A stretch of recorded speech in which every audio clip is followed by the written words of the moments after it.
Olá, pessoal, bem-vindos a mais um Ciência MS. Essa é uma iniciativa da Secretaria Regional da SBPC e hoje nós vamos conversar com o professor Marcelo Carvalho, da UFMS. Professor Marcelo, para quem não conhece, ele é bolsista produtividade do CNPq, graduado em matemática pela UFMS, fez o seu doutorado em ciências da computação da Unicamp e fez o seu pós-doc na Universidade de Waterloo, no Canadá. Professor, seja bem-vindo. Muito obrigado por ter aceito esse bate-papo com a gente. Eu espero que os nossos colegas aí possam aproveitar um pouco da sua experiência, do seu conhecimento, que você vai compartilhar conosco aqui. Então, muito obrigado. E para começar o nosso bate-papo, professor, eu queria que você contasse um pouquinho de como que foi a sua trajetória acadêmica, como que você decidiu sair da graduação em matemática e para um doutorado em ciências da computação e acabar trabalhando na UFMS aí dentro do seu tema de pesquisa. Certo. Obrigado. Olá a todos. Durante a graduação em matemática, já naquela época, já existia alguns cursos de computação no Brasil, mas não aqui na UFMS. Eu cursei minha graduação aqui na UFMS. Então, aqui na área exata só tinha matemática, física, engenharia e química.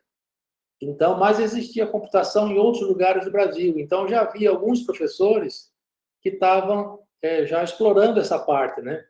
Então, mesmo como aluno em programas de iniciação científica, que eu comecei a estudar linguagem de programação, algumas coisas de computação, com os professores que alguns deles ainda estão aí na UFMS, que é o professor Edson Cáceres, lá da Facom. Então, aí quando eu terminei a graduação, aí eu fui incentivado, né? Já tinha explorado essa área, né? Então, eu fui incentivado e comecei a estudar melhor, um pouco mais computação. Aí eu fiz meu mestrado já nessa área, né? Mas sempre numa parte da computação que é mais próxima da matemática, sabe? Por causa que eu tinha formação em matemática. Então, a computação tem determinadas áreas, né? Que o pessoal costuma até chamar de teoria da computação, que são temas assim mais próximos da matemática, digamos, mais teóricos naquela época, né? Então, aí eu fiz o mestrado em matemática aplicada, já com grande ênfase em computação, aí acabei migrando para essa área. Mas só que assim, a computação que eu estudo, que eu trabalho, né, em alguns lugares, na verdade, eles estão alocados no departamento de matemática, sabe? Então, na verdade, ou seja, eu migrei para a computação, mas também nem tanto, né? Bacana, bacana. Ô, professor, e fala um pouquinho como que é essa ciência que você desenvolve, como são suas pesquisas, como que ela impacta, né, no nosso dia a dia, para o pessoal entender um pouquinho mais o que você faz dentro dessa linha. Então, eu estudo uma área, né? Desde o mestrado, já vim explorando essa área, denominada grafos. Muitos, naquela época, né? 30, 40 anos atrás, chamava de teoria dos grafos. Hoje falam mais grafos. Então, é uma área que está localizada na teoria da computação e basicamente trabalha em explorar propriedades, né, de estruturas, né, composta por pontos e linha ligando pares dos pontos. Eu trouxe alguns slides aqui para ilustrar, não sei se é possível colocar. Então, vou tentar compartilhar, né? Vou tentar compartilhar uma janela aqui.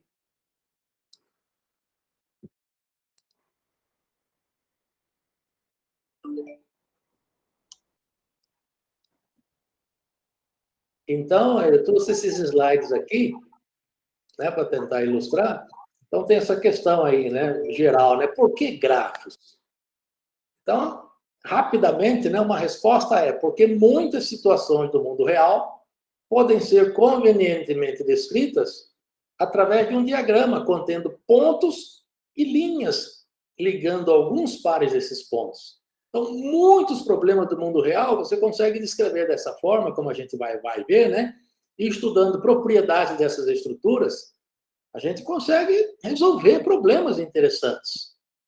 Então, por exemplo, né, caminhando aqui para frente, a gente consegue representar rotas, né? Tá vendo? Enfim, né? Mas isso é uma representação mais simples, né? Por exemplo, isso aqui está sugerindo uma representação aí de grafos pelas redes sociais, como se a gente tivesse pessoas, né? Essa relação, essas linhas ligando os pares, né? Podem representar, por exemplo, a amizade, né? O conhecimento, né? Então, você pode dizer, não, mas isso é trivial, isso é muito simples, é verdade. Mas tem questões aqui não tão simples e você consegue ainda resolver usando grafos. E se você não usar grafos, fica extremamente difícil de resolver. Como, por exemplo, imagina uma rede social que tem inúmeros pontos, né? Inúmeras pessoas, né? Imagina representada, né? Então, você, por exemplo, quer saber qual, vamos dizer, o diâmetro dessa rede. Diâmetro quer dizer qual é o par de pontos mais distante. Veja só, é um problema não trivial. Quando você fala de pessoas e seus amigos, tudo bem, isso fica muito trivial. Mas você quer qual é o diâmetro dessa estrutura que representa a rede social, né? Já não é uma questão trivial, né? Então, coisas do tipo, qual o maior conjunto de pessoas, né, nessa rede social em que todo mundo é amigo de todo mundo, por exemplo. Por exemplo, aqui tem 3 pessoas, né? Nesse caso aqui, se a rede fosse só essa, seria 3, né? Porque você tem 3 pessoas, todo mundo é amigo de todo mundo, né? Ou, por outro lado, você pode querer saber qual o maior número de pessoas onde ninguém é amigo de ninguém, quer dizer, onde ninguém conhece ninguém. Quer dizer, sabe, como que você vai fazer isso? Você pode pensar, não, eu vou explorar computacionalmente esse negócio. Pois é, mas precisa ter um algoritmo, uma estratégia aí por trás. Essa rede tem milhares de pontos. Como que você vai ter certeza que o que você está fazendo está correto, né? O algoritmo precisa passar por uma prova de corretude, né, para mostrar que está correto, para que a resposta que você dê, né? Então, seja, só nessa estrutura mais simples aqui tem questões assim não triviais, né? Que quando você representa por um grafo, isso tudo é estudado em grafo, né? Quando você olha para isso como um grafo, você tem algoritmos que resolvem, né? Que atacam esse tipo de problema. Então, por exemplo, aí, nesse caso, pode representar conexões de computadores. Eu não vou aprofundar muito para não demorar muito. Deixa eu falar de alguma coisa mais interessante. Por exemplo, né? Por exemplo, quando a gente busca no Google, busca não, né? Você marca 2 pontos no Google, né? O ponto onde você está no mapa, né? No Google Maps, e um ponto qualquer outro, né? O Google te dá aquele caminho, né? Aquele caminho, né, mínimo. Ou mesmo quando a gente chama o táxi, né? Lá o táxi Uber, né? Então ele te mostra o caminho, né? Da origem até o destino, da onde você está até onde você quer ir, né? Então, veja, como que o algoritmo faz isso, né? Então, pega o mapa de qualquer cidade, por exemplo, né? E eu estou aqui num determinado local e falo, quero ir para o aeroporto, ele me dá o trajeto, não apenas o trajeto, mas o trajeto de custo mínimo, o trajeto mais rápido, né? Me dá o caminho mínimo. Como que ele faz isso? O que está por trás do algoritmo que resolve esse problema? Isso tudo é estudado em grafo. Então, na verdade, esse é o primeiro problema de aplicação quando você faz um curso de grafo, né? A gente estuda, depois de mais ou menos um mês de curso, né? Pensando num curso semestral, você estuda as propriedades básicas, tal. A primeira aplicação é isso aí, o problema do caminho mínimo. Se você quer saber isso, você busca com esses termos aí no Google, o problema do caminho mínimo, então você vai ver, esse algoritmo é bem estudado, bem conhecido, esse é um problema bem resolvido, né? Então, aí a gente estuda, digamos, a base disso, né? O fundamento. É claro que depois, para fazer uma aplicação, né? Colocar isso em conjunto com o mapa, aí é outra história, né? Requer mais trabalho, eu sei. Mas o fundamento disso, para saber como é que ele acha o caminho mínimo, é através de um problema de grafo, né? Agora, Indo um pouco mais para frente, falando de um problema mais específico, mais tão interessante quanto, né? E muito simples, né? Então, eu selecionei uns slides aqui, trouxe esse problema aqui, chamado Problema da Coleta de Lixo, né? Esse nome eu gosto mais porque é mais associado a esse problema. Se você quiser entender isso aí, estudar mais a fundo, né? Na literatura é conhecido como o problema do carteiro chinês, na literatura de grafos, até na literatura internacional, né? Se você quiser o texto em inglês, né? Você traduz isso, é The Chinese Postman Problem. Então você vai achar um monte disso, que é um problema de grafo, bem estudado também, né? Mas eu gosto de colocar aqui como problema da coleta de lixo, porque é a mesma coisa, entregar a carta, né? O carteiro sai percorrendo as ruas, né? Aqui também, coleta de lixo, o lixeiro, né? O caminhão do lixo, né? Também sai coletando o lixo. Então, digamos que a gente tem um trecho aqui, um pedaço de uma cidade, né? Onde a gente quer coletar o lixo, fazer a coleta de lixo, né? Então, a gente quer percorrer essas ruas aqui, né? E coletando o lixo desse bairro, digamos. Só para facilitar a descrição, né? O entendimento, eu diminuí as ruas aqui, separei só algumas ruas aqui, só para a gente entender o problema, porque não importa, né, o tamanho do problema, a solução é a mesma, né? Então, vamos supor aqui, ó, que nesse bairro todo eu quero só coletar o lixo dessas ruas aqui, eu quero percorrer essas ruas aqui, marcado em verde, e eu quero coletar o lixo né, das casas que estão aqui nessa rua.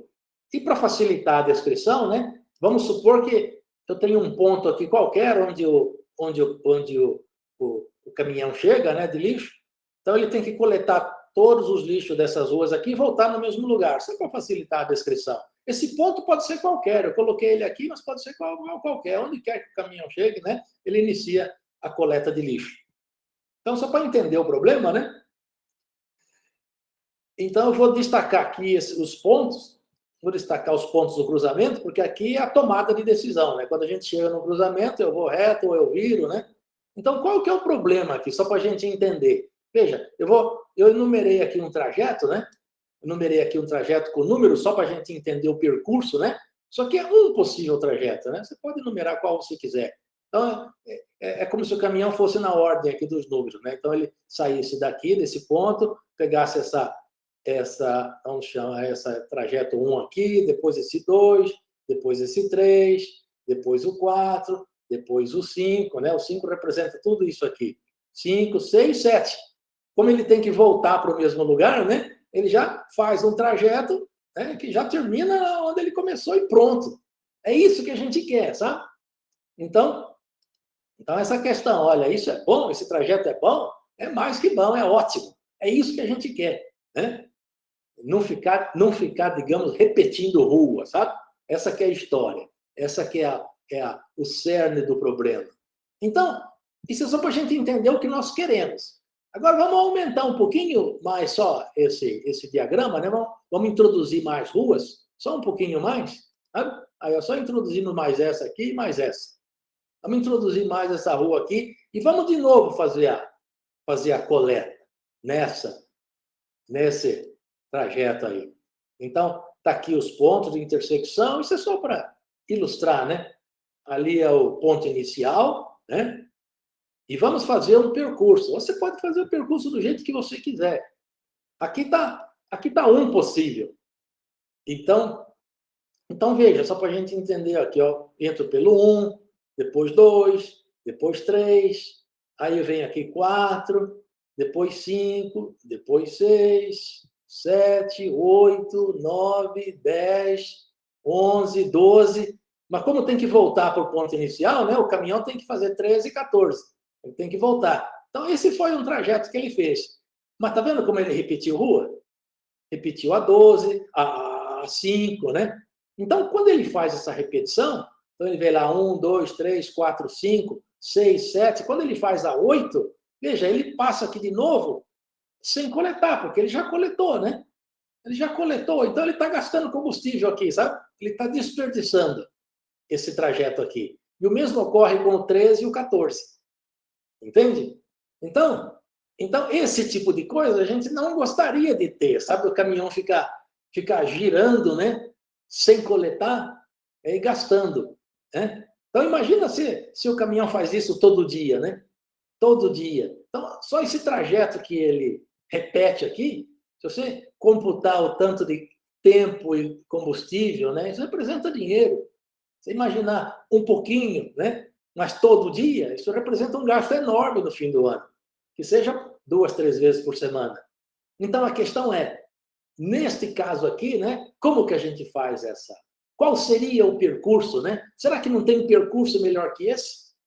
Qual é o percurso ótimo? Essa é a questão. Qual é o percurso ótimo? Entende? Então, isso a gente resolve. É um problema bem estudado também em grafos. Então, só para ir um pouquinho mais à frente, né? Só para mostrar mais ou menos alguma coisa desse problema, pode ser interessante, né? Então, veja, para a gente entender o percurso, né? Então, primeiro a gente destaca aqui o diagrama, né? O diagrama é esse, essa que é a questão, sabe? Então aí estudando um pouco mais, né, do ponto de vista de grafo, né? Você vê que essas curvinhas aqui não importam muito, não importa. O que importa é que quando eu saio daqui, eu chego aqui, né? Então, ou seja, essa estrutura aqui, na verdade, é equivalente a essa. Eu devia ter colocado uma do lado da outra, mas enfim, né? Dá para comparar, né? Eu tenho 4 vértices aqui no meio e 2 aqui de fora, cada um ligado aos 4, tá vendo?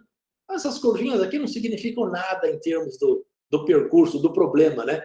O interessante é isso aqui. Se eu conseguir resolver isso aqui, isso corresponde ao meu problema, a fazer o percurso, né? De custo mínimo, digamos, o percurso ótimo, né? Mas só para adiantar um pouquinho, né? Esse problema já foi estudado por Euler. Euler, em 1736, provou um teorema que resolve esse problema. Então, ele diz assim, olha, em qualquer grafo, existe um percurso que não repete aresta. Isso aqui já estou usando o termo de grafo. Arestas são as linhas. Os pontos em grafo a gente chama de vértices. As linhas são arestas. Então, em qualquer grafo, existe um percurso que não repete aresta, que é o que a gente quer, né? Se e somente se, o número de arestas que incide em cada vértice é par. Quer dizer, você olha para cada vértice e olha quantas arestas incide. Nesse aqui incide 4, é par. Tá certo, tá bom. Ele incide 4, mas esse aqui, ó, e esse outro, incide 3, entende? Então, esse teorema mostra que esta estrutura aqui, ó, não tem jeito de fazer um percurso sem repetir aresta. Então, eu tenho que repetir aresta. Aí o problema vai mais além, sabe? Porque nós não vamos aqui porque, né? Enfim, aí demora um pouco mais. Né? Ok, mas como fazer o percurso mínimo? Então, como que a gente resolve? Dá para resolver? Dá. A gente resolve isso. Em grafo a gente estuda tudo isso. Entende? Você vê um probleminha simples que às vezes a gente nem imagina que existe, né? Mas está no nosso dia a dia. Né? Então, enfim, esse é outro problema interessante que vale a pena, né? Só para a gente ter ideia, né? Enfim, bom, tem essas outras coisas aqui.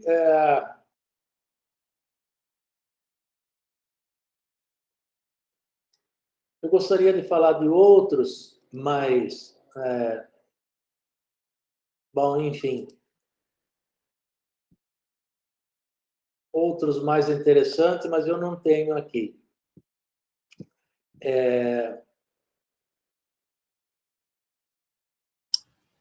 Mas esse exemplo foi muito feliz, porque é algo muito próximo da gente, né? A gente vê os movimentos do caminhão de lixo, né? Dos lixeiros tentando minimizar essa coisa de passar pela mesma rua, levando lixo para a ponta da rua, né? Será que eles pensam nisso, né? Então, e o mais surpreendente, na verdade, é assim, aquela máxima, né? Vivendo e aprendendo. Eu tô vendo aqui com o professor pela primeira vez isso. Eu, pelo menos, que sou da área de exatas, eu achei fenomenal, interessantíssimo, né? Então, é muito bacana mesmo a abordagem. Eu tenho umas coisas para falar aqui, se você Fica à vontade, professor. achar interessante, né? Deixa eu só Deixa eu só achar direito aqui.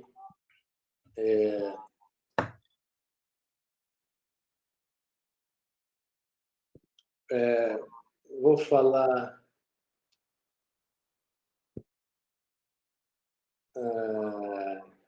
Eu queria achar um problema que nós temos lá na Facom, que também é interessante. Você vai entender bem, não sei se os alunos entendem. Eu queria só trazer alguns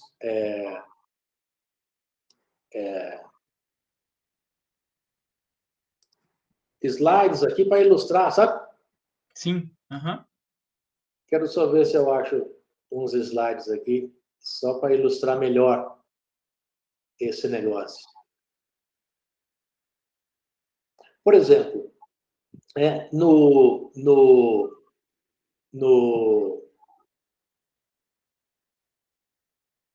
quando a gente estuda... Deixa eu trocar Vou trocar aqui os slides, tá bom? Sim. Quando a gente estuda grafos...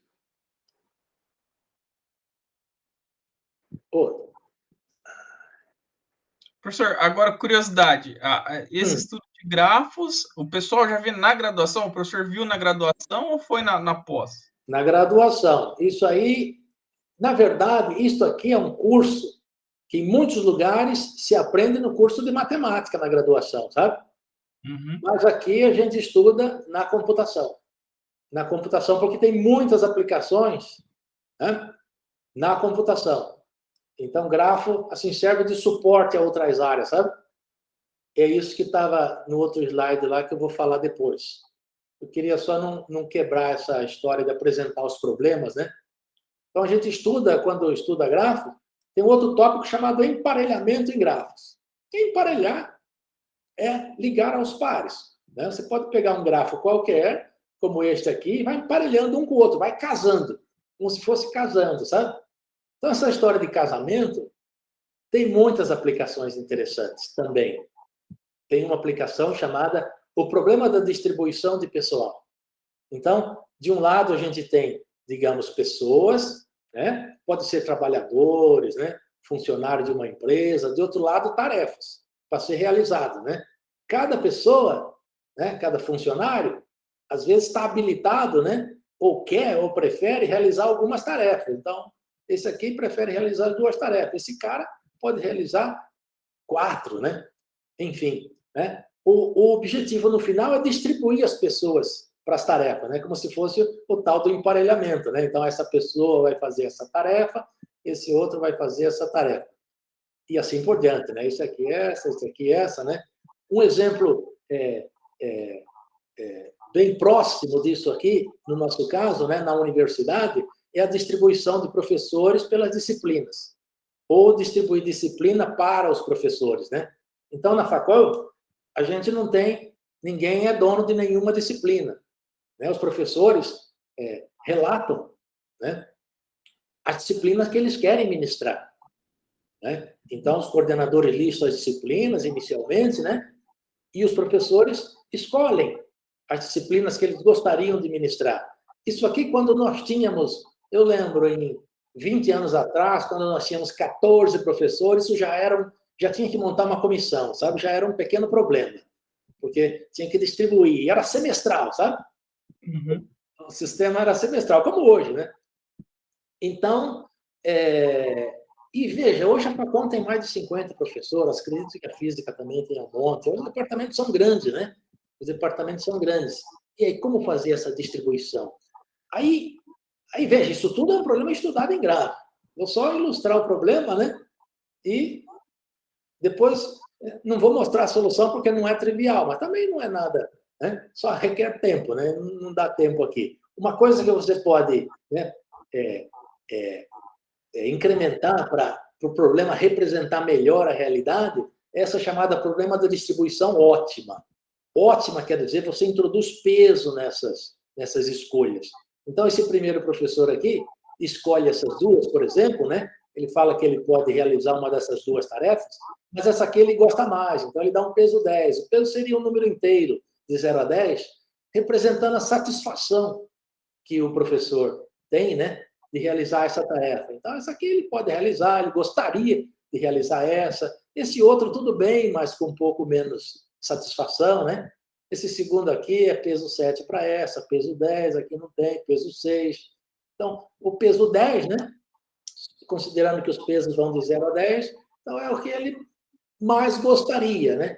Então, como fazer essa distribuição de modo a maximizar a satisfação, sabe? Eu gostaria que a soma da satisfação fosse a maior possível. Então, isso é um problema considerado problema de otimização, né? Porque eu quero achar a solução ótima de um problema. Isso aqui não é resolvido só em grafos, é resolvido usando outras técnicas, né? Outras técnicas de solução de problema, chamada, por exemplo, programação linear. Então, se resolve esse tipo de coisa também. Mas em grafos, isso é bem estudado, né? Por causa que ele pode representar por um grafo. Olha aqui, essa representação é uma representação natural do problema, né? Mas aí, né, como fazer essa distribuição que maximiza? Então nós implementamos, por exemplo, essa solução desse problema na Facom para fazer a distribuição dos professores, né, ou das disciplinas pelos professores. Então, a gente tem mais de 50 professores, então o coordenador lista a disciplina, cada professor vai lá, dá um peso para as disciplinas que ele quer, as que ele não quer é peso 0. Então, e o sistema faz a distribuição, que maximiza essa. Então, só que tem todo um algoritmo aqui por trás, né? E esse algoritmo que está implementado na Facom é um algoritmo em grafo, que nós fizemos em vários trabalhos de TCC, porque, né, até o aluno estudar, entender direitinho, né, a solução do problema, implementar. Antes de implementar, já acabava o TCC. Aí vinha outro no ano seguinte, ia mais um pouco mais além, enfim. Então, isso é um problema interessante também que a gente estuda em gráfico. Isso está associado a muitas coisas, sabe, no mundo real, né? Então, esse é um problema interessante a ser mencionado, que a gente estuda, né? Um outro problema, só para terminar essa lista de problemas, né? É chamado, talvez você já tenha visto falar, né? Alguns já devem ter visto falar, o problema das 4 cores. O problema das 4 cores é o problema de colorir mapa. Tá? Colorir qualquer mapa, não precisa ser esse real. Eu pus o mapa do Brasil, mas não precisa ser mapa do Brasil. Qualquer mapa que você desenhar, inventar aqui na mão, aí você quer colorir. O que é colorir mapa? É atribuir uma cor para cada região do mapa, de forma que regiões adjacentes tenham cores diferentes, né? Para ficar identificado, né, as regiões, como aqui, né? Então, veja que as cores se repetem. O vermelho aparece aqui, mas aparece longe, né, um do outro, para não prejudicar, né, os limites aí, para não confundir, né, um estado, né? Então, o problema é qual é o número mínimo de cores necessárias para colorir um mapa, né? Se você contar, aqui tem um verde, um amarelo, vermelho, sei lá, acho que aqui tem, parece que tem 4, será? Não sei quantas cores tem aqui, mas enfim, né? Então, parece que tem 4, né? Então, veja, você pega qualquer mapa, você consegue colori-lo com 4 cores, é impressionante, entende? Pode ser até que no começo você não dê, mas aí você vai trocando as cores, você vê lá onde que você errou, você, colore com 4 cores. Então, isso aqui foi um problema proposto em 1854, né? Mas ele ficou mais famoso em 1870, por aí, né? E as pessoas virou, em determinados momentos, virava uma brincadeira, sabe? Então, a ideia é o seguinte, eu faço o mapa e você tenta colorir, né? E o desafio era você colorir com 4 cores. Então, às vezes, você não conseguia, mas vinha outra, fala, não, muda essa aqui para essa cor, aí dava 4 cores, sempre dava 4 cores. Só que ninguém sabia por quê, entendeu? Então, ficava esse desafio de achar um mapa. Será que não tem um mapa que exige 5 cores? Por que não? Por que 4? Né? Então, esse problema ficou e ninguém sabia provar, né? Aí, quando desenvolveu mais a teoria de grafos, né? Daí, o pessoal aprendeu a associar isso aqui a um grafo, né? Tem um exemplozinho aqui, ó. você consegue associar, né, cada mapa a um grafo, cada região você coloca um vértice, você associa um vértice, e regiões adjacentes você associa naturalmente uma aresta.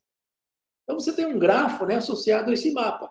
Aí o problema é colorir os vértices do grafo, usando o mesmo critério, né? Vértices adjacentes, onde tem uma aresta, ele tem que receber cor diferente.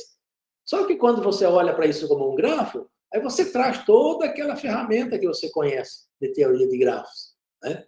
Então, de forma que agora, em 1997, né, esse problema foi resolvido. Resolvido, que eu digo foi provado realmente que qualquer mapa dá para ser colorido com 4 cores, né? Antigamente o pessoal sabia, mas mais na intuição, né?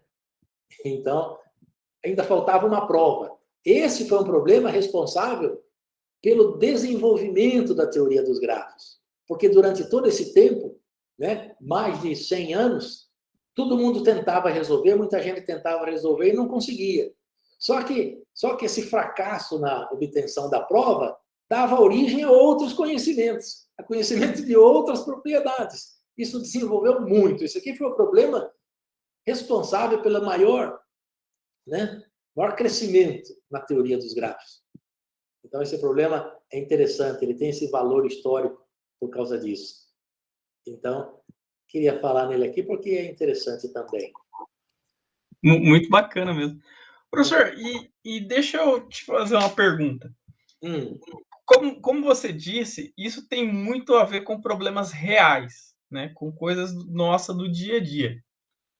E aí eu te pergunto, né? Quem que consegue trabalhar nessa problemática, no desenvolvimento não só da teoria, mas da parte de computacional também, dentro dessa sua área? Tem que ter uma formação necessariamente de matemático, de ligada à área de computação, ou dá para entreveiros e aí se meter a resolver esses problemas reais? O que você acha? Então, como eu te falei, grafos, né, assim como outras áreas da computação, fica aqui na intersecção, sabe? Entre a computação e a matemática. Porque para entender a solução dos problemas, precisa do fundamento matemático, né? Agora, toda essa solução, a maioria dessa solução, vem junto a um algoritmo, sabe? Porque são todos problemas algorítmicos. Por exemplo, aquele de traçar caminho mínimo. Então, você estuda, você entende o problema, mas aí, como que eu implemento, né? Em geral, tem essa necessidade de implementar. Então, a implementação, aí você tem que conhecer a estrutura de dados da computação, técnicas de construção de algoritmos da computação, então, para fazer isso funcionar na implementação, né? Para pôr para funcionar no computador, no celular, seja lá onde for, sabe? Então, pelo fato de tanto o gráfico como essas outras áreas, né? Criptografia, computação gráfica e outras, isso está, né? O estudo vem sempre um algoritmo junto, né? São problemas algorítmicos que a gente fala, né? Então, eles são mais estudados na computação. Mas todos esses problemas aqui, na verdade, para você entender, você precisa da matemática. Os alunos da computação sentem muita falta de entender a fundo essas coisas, sabe? Eles não conseguem entender a fundo. Então a computação gráfica, né? Criptografia, por exemplo, né? Essa história da gente passar o cartão, enviar os dados, o dado é criptografado. Criptografia, no fundo, é a teoria de números. Entende? Para entender criptografia, a fundo, tem que entender teoria de número. Os profissionais da área aqui que fazem pesquisas, que desenvolvem a criptografia, são profissionais mais da matemática hoje em dia. Porque, do ponto de vista de pesquisa, né, a pesquisa é mais teoria, é mais solução. E nem tanto implementação. A implementação é mais a aplicação, né, a prática. Mas a pesquisa está ligada mais à solução de um problema, né? Então, os profissionais da pesquisa mesmo são mais da matemática, né? São profissionais que têm uma boa formação matemática, que de alguma forma, né, conseguem entender e resolver esses problemas. Computação gráfica também tem muito de álgebra linear, da física também, porque você quer, né, fazer, digamos, a bola quicar no chão, né, e outras coisas mais. Tem muito a ver com física, computação gráfica também. Então, você vê, na computação, eu falo sempre para os meus alunos, quando você quer estudar a fundo, quando você espreme qualquer área da computação, o sumo que sai cai na matemática ou até na física, sabe? Quando você quer entender a fundo, então precisa desses conhecimentos. Então, como você está perguntando, né? Então você fala, quem que vai estudar essas coisas, né? Então, eu mais ou menos foi acidentalmente, né? Que eu fiz a graduação em matemática, né? Depois comecei a estudar computação e eu me identifiquei com isso, porque eu conseguia entender bem isso e conseguia caminhar, né? Ir para frente. Agora, muitos... veja, a computação, tanto a computação quanto a matemática, né? É um universo grande que você sobrevive sem essas coisas. Tem muitas áreas da computação, né? Que não precisa tanto disso. Mas algumas sim, né? Então, não sei se eu respondi a questão, senão sim. Você pode insistir. Não, sim, isso mesmo. Maravilha. Professor, e agora deixa eu fazer uma pergunta aí mais de cunho, voltando um pouco para a sua trajetória, para a sua trajetória científica. Eu gostaria de saber o seguinte: ao longo desses anos, trabalhando, atuando como cientista, como professor na universidade, que você pontuaria como sendo experiências ou pessoas que foram marcantes na sua trajetória e que contribuíram para você se manter no foco e chegar ao ponto que você está hoje, como um professor universitário, fazendo sua pesquisa, fazendo sua ciência, etc. e tal. Você consegue dizer para a gente assim, o que foi algo que aconteceu assim ao longo da sua trajetória que você falou assim, não, isso daqui é muito importante, eu vou carregar comigo porque é uma experiência que foi muito boa de ser vivida e vale a pena e tal. Olha, as coisas... O que aconteceu mais foi que as coisas foram acontecendo, sabe? É impressionante, né? Eu acho que na carreira de muitos é assim, né? Você vai deparando com as coisas. Por exemplo, quando eu fui fazer o mestrado, né? Na verdade, eu tinha a opção ou de fazer o mestrado ou de ficar aqui mesmo e trabalhar. Mas aí, o valor que eu ia ganhar na bolsa lá, os caras me prometeram uma bolsa lá, era um pouquinho maior do que o que eu ia ganhar aqui trabalhando. Falei, bom, então é melhor eu estudar, né? Porque eu vou ganhar a mesma coisa, melhor eu estar formando, né? Então, você vê, eu fui acabou fazendo um mestrado.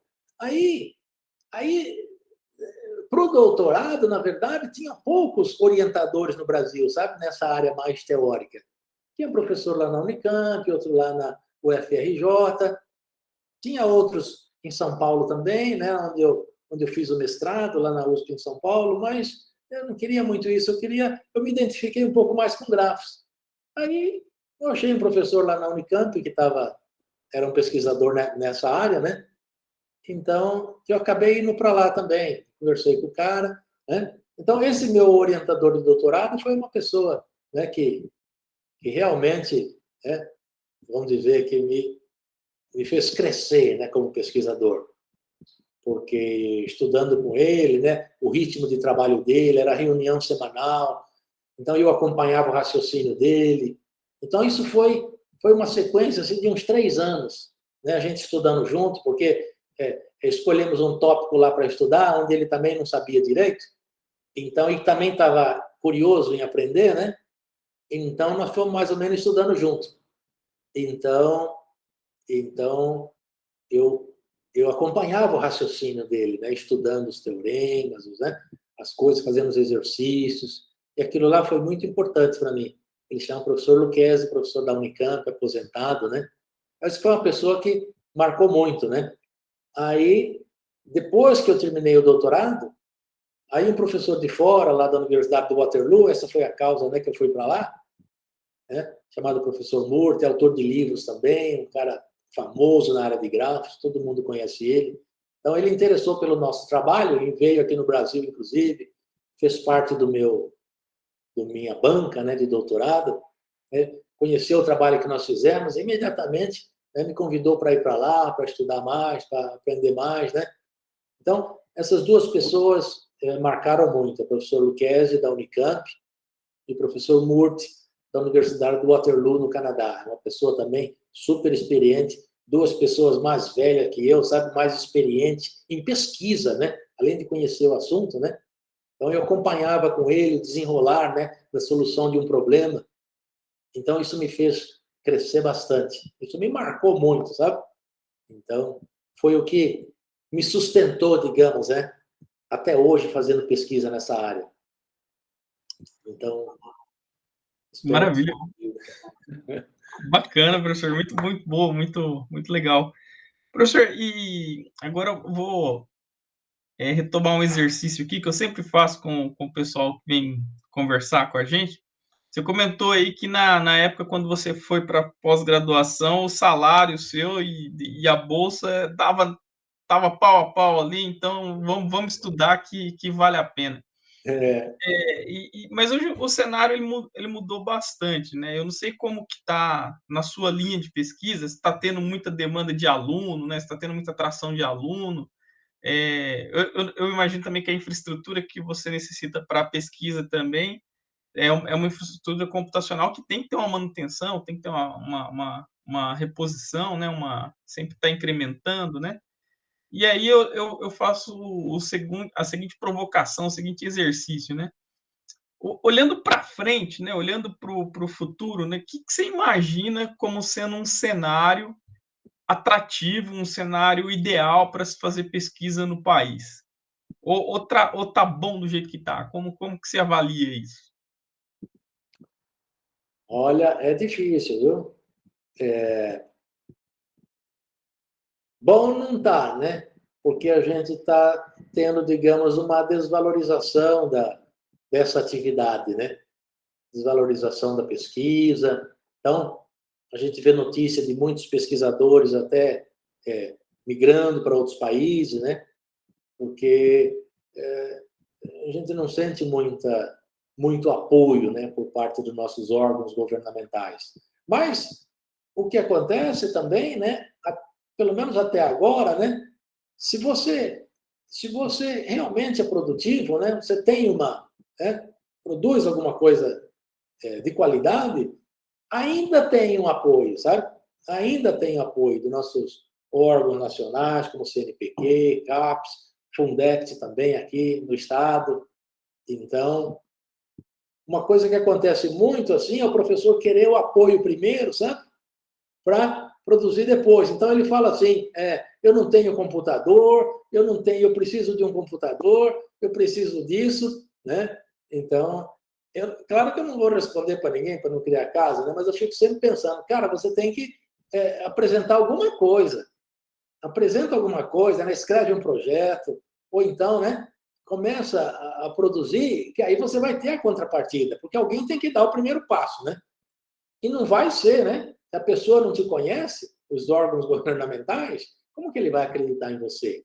Então, o primeiro passo tem que ser a partir de você. Começa a produzir alguma coisa, né? Então, agora, nessa produção também, é algo também que não é assim, não basta querer, né? Então, a gente sempre orienta, né, os pesquisadores mais jovens para se inserir em algum grupo de pesquisa, sabe? Em geral, manter a ligação, por exemplo, com o orientador, que é a pessoa mais próxima da gente, né? Eu digo orientador de doutorado, né? Então, olha, procure manter a ligação com o seu orientador, porque ele te conhece, ele sabe o seu potencial, e procura trabalhar em grupo, sabe? Seja lá quem for. Procura sempre ter um grupo, porque duas cabeças, né? Pensa melhor que uma. Sozinho é muito difícil.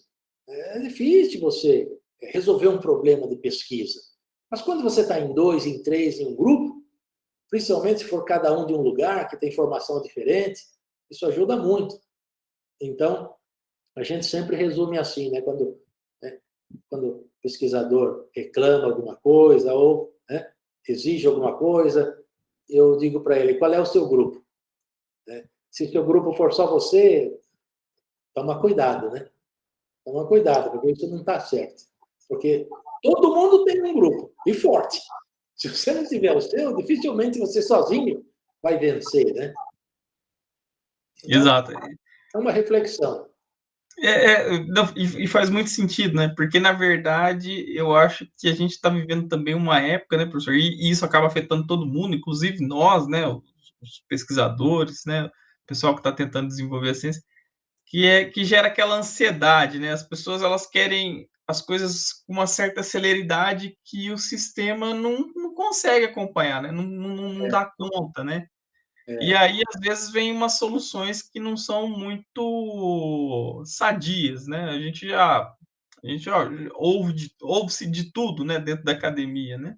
é, Mas isso que você falou é uma reflexão muito sadia mesmo, é algo bastante importante para as pessoas refletirem de maneira geral, né?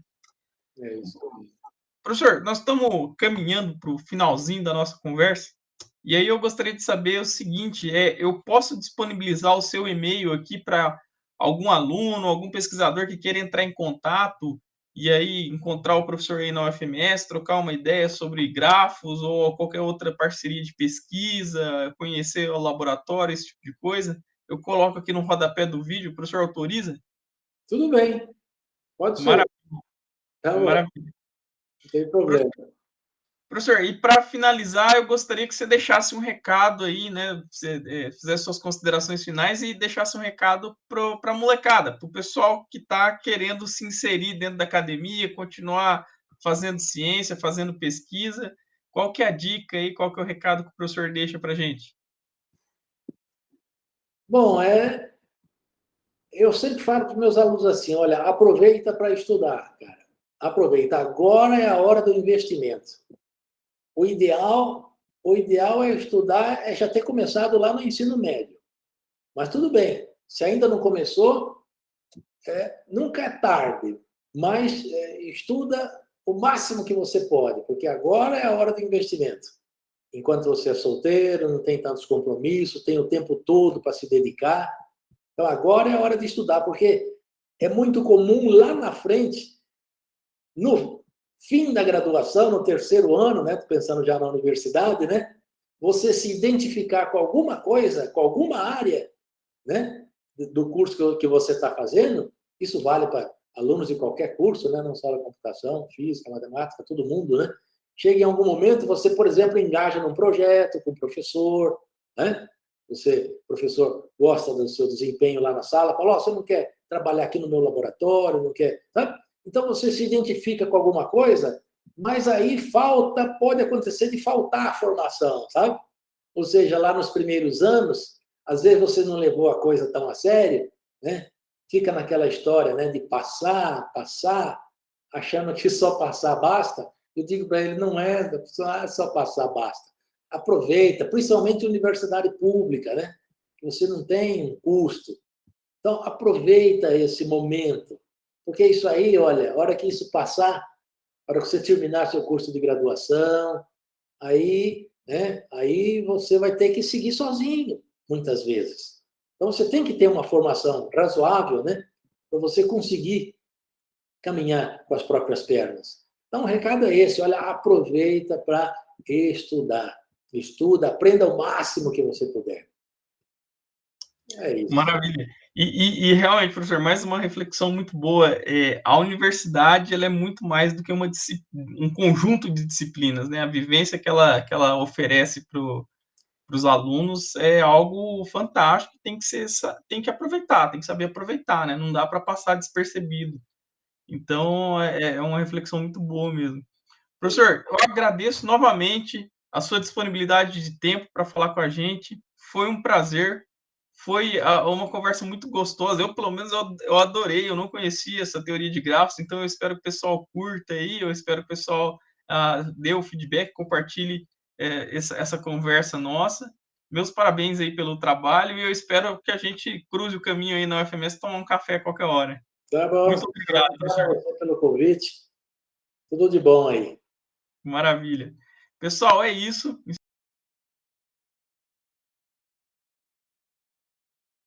Encerramos por aqui. Um abraço a todos.